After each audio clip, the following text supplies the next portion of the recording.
Do you have dry lips, but you also like a lot of color payoff? Well, I have the perfect formula for you. It's called Creme Luxe. Now, normally, the creamier the lipstick, the faster it comes off. But this one actually stays on for 4 to 5 hours. Let's go over all the colors we have to offer and what liners work best. First color up is Sedona Clay Lip Liner with Beach Please lipstick. With all of our lipsticks, we recommend to line the lips first, and after you've lined it on the other side of the pencil, you will find a smudger to diffuse the line.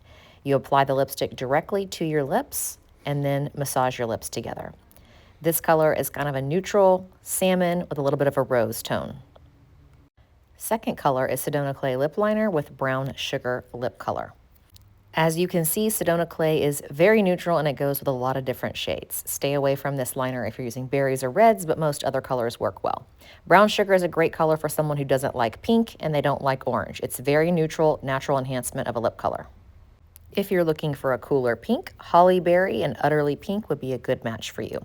Holly Berry has a little bit of a metallic tone, but very neutral and matches the enhancement of a natural lip color. If you like a blue-based pink, you're going to love Utterly Pink. It'll never turn orange. It'll never turn salmon. It doesn't have a lot of color payoff, so it will never feel too bright.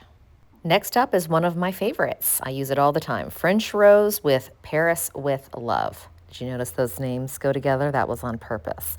This is a nice neutral rose, a little bit of a pink tone, but it does give you a little bit more of a pop of color than the other ones previously mentioned. If you're looking for a little bit of pop of color, but nothing too bright, this is a great choice. And last but not least, if you're looking for a bit of a coral nude color, Sedona Clay with Sunset in Cabo is a great option.